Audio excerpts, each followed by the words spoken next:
Bonjour chers amis auditeurs, aujourd'hui nous sommes le mardi 1er avril, c'est Lina avec vous pour vous présenter la séquence du jour et j'espère que nous allons bien prier ensemble.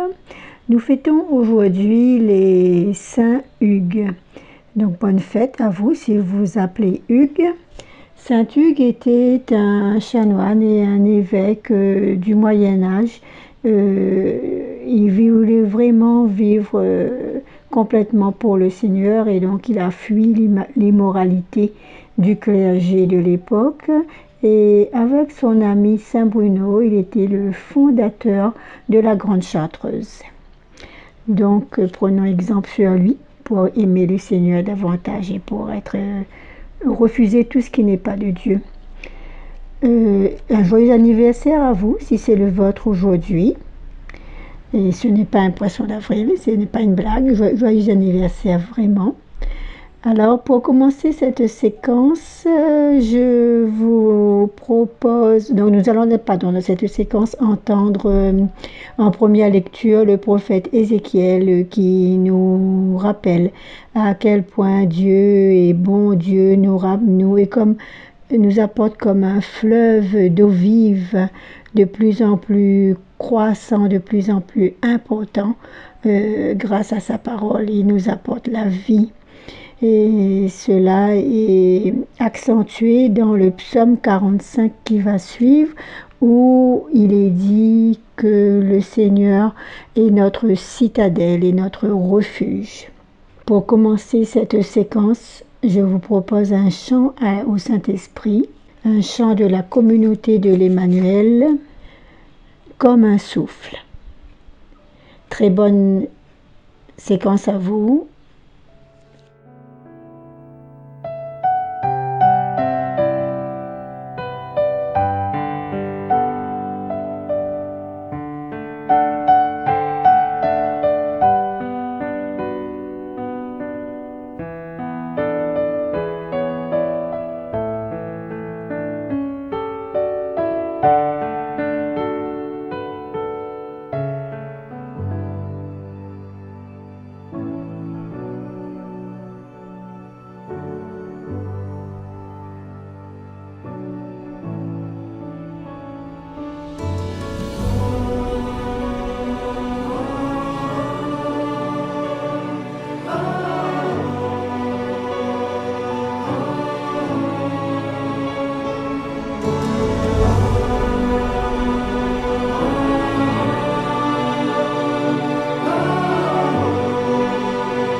Sans ton aide et ton secours.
Ceux qui se confient en toi donnent tous tes dons sacrés.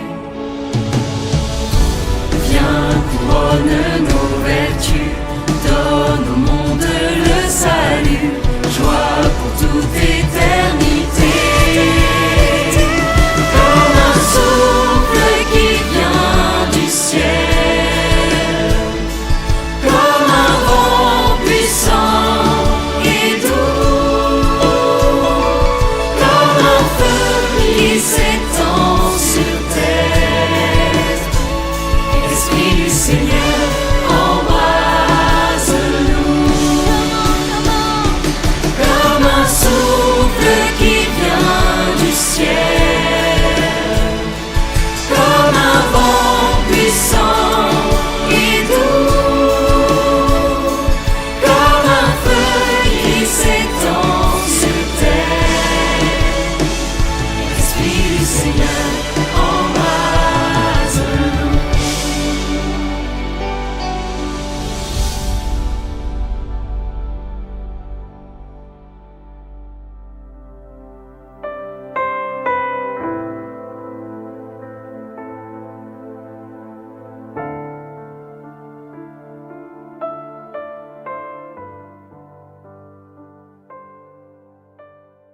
J'ai vu l'eau qui jaillissait du temple, tous ceux qu'elle touchait furent sauvés. Lecture du livre du prophète Ézéchiel, chapitre 47.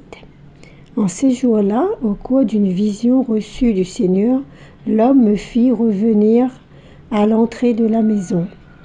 Et voici sous le seuil de la maison que de l'eau jaillissait vers l'Orient, puisque la façade de la maison était du côté de l'Orient. L'eau descendait de dessous le côté droit de la maison, au sud de l'autel. L'homme me fit sortir par la porte du nord et me fit faire le tour par l'extérieur, jusqu'à la porte qui fait face à l'Orient. Et là encore, l'eau coulait du côté droit.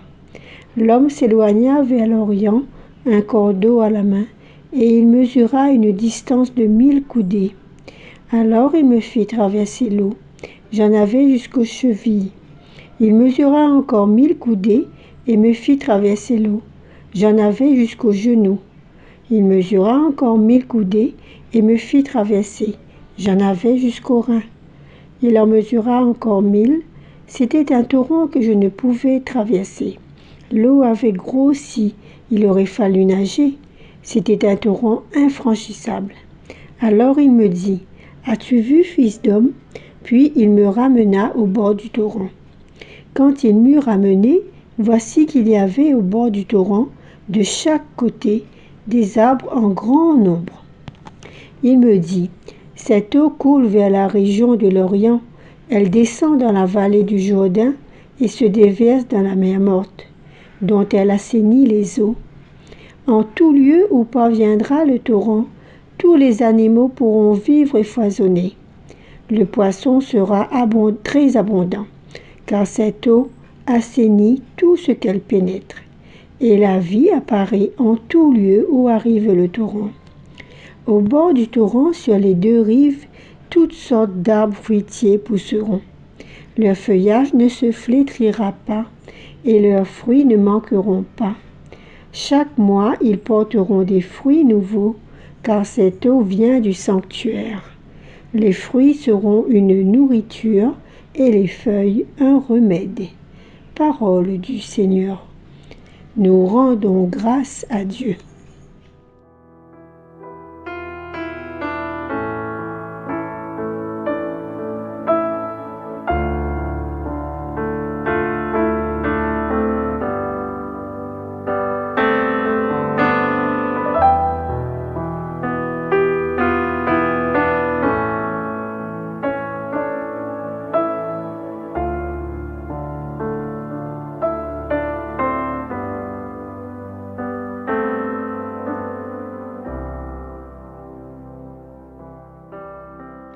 Dans ce texte, le prophète Ézéchiel a une vision de la maison d'Israël.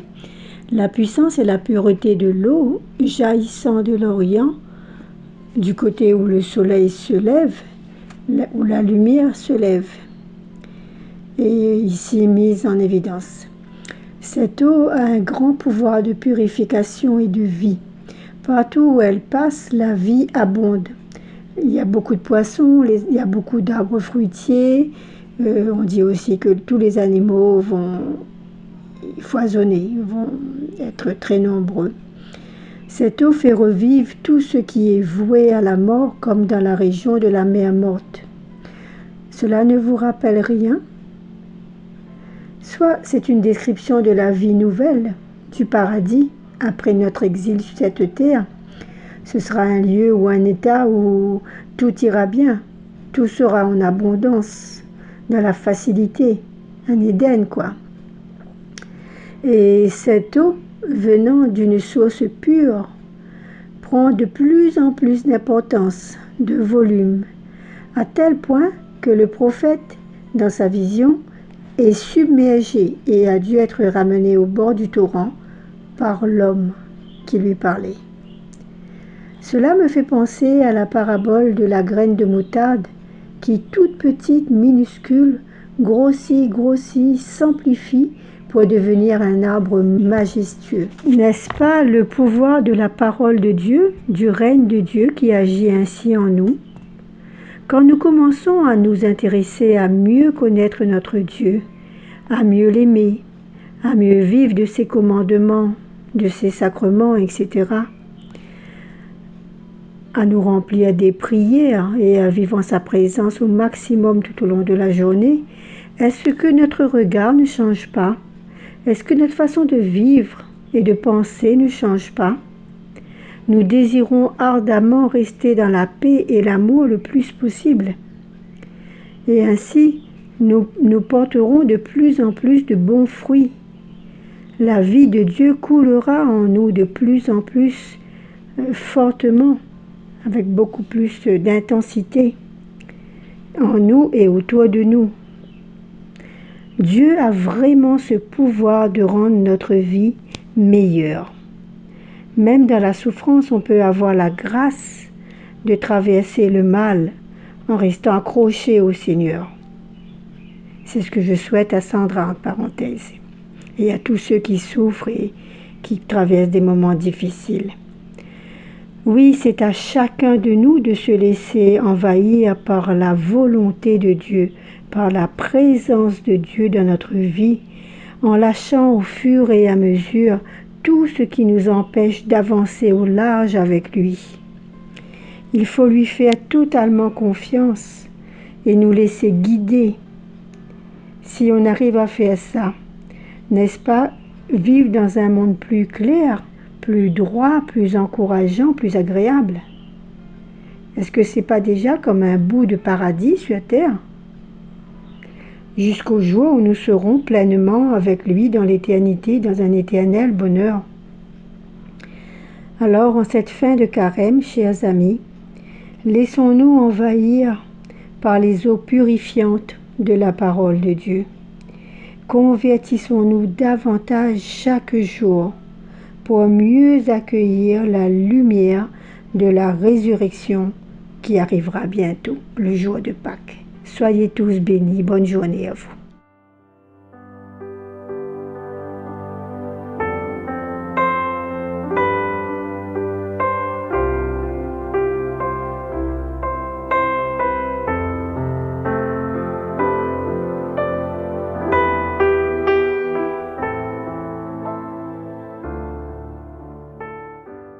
Il est avec nous, le Dieu de l'univers, citadelle pour nous, le Dieu de Jacob.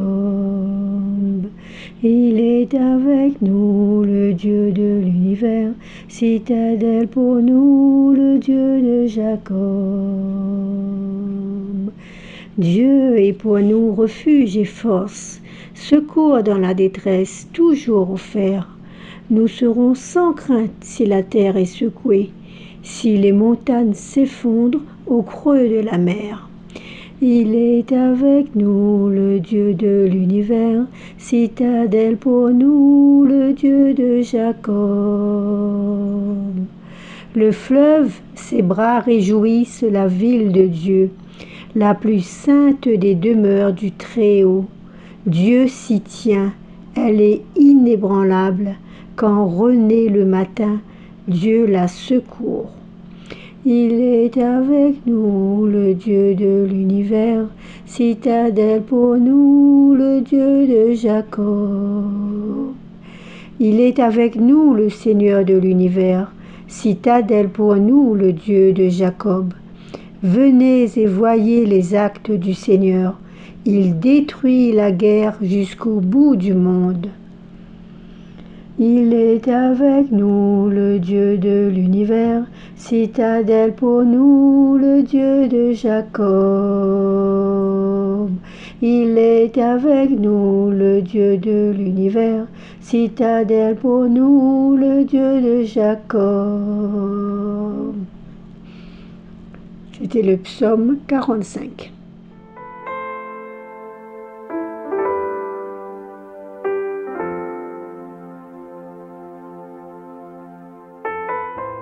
Voilà, chers amis auditeurs, c'est la fin de la séquence. Je vous remercie pour votre écoute, pour cette prière ensemble. Je vous souhaite beaucoup de courage pour continuer votre carême dans de bonnes conditions.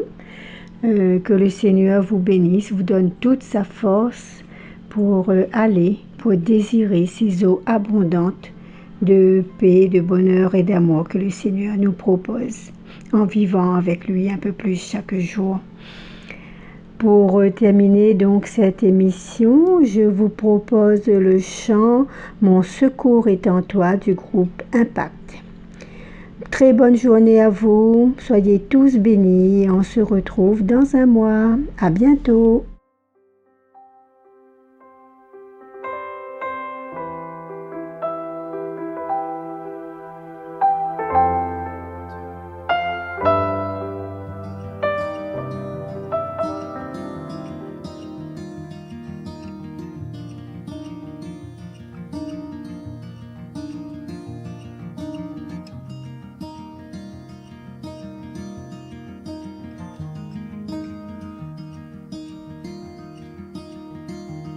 Si la lune me glace et le soleil menace, créateur des étoiles,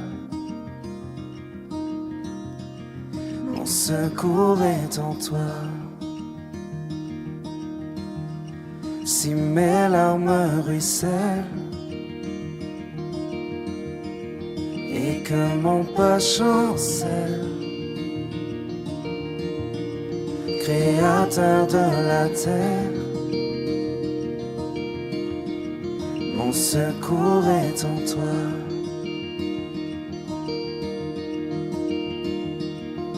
Je lève les yeux vers les hauts sommets. Toi seul est mon Dieu, je proclamerai.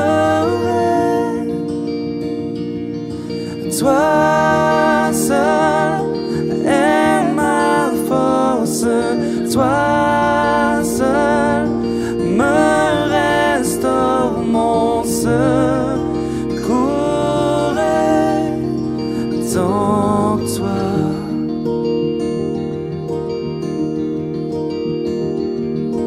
Toujours tu me portes, jamais tu ne dors, mon secours est en toi.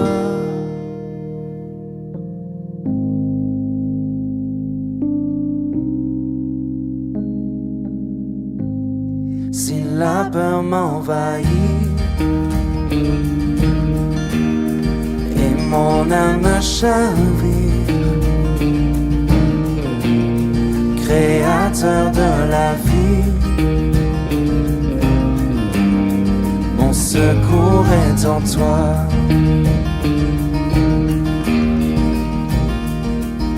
Je lève les yeux vers les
ta victoire, mon espoir, ton chemin, mon destin, ton salut, mon refuge, tout est en toi, ta victoire, mon espoir, ton chemin, mon destin, ton salut, mon refuge, tout est en toi.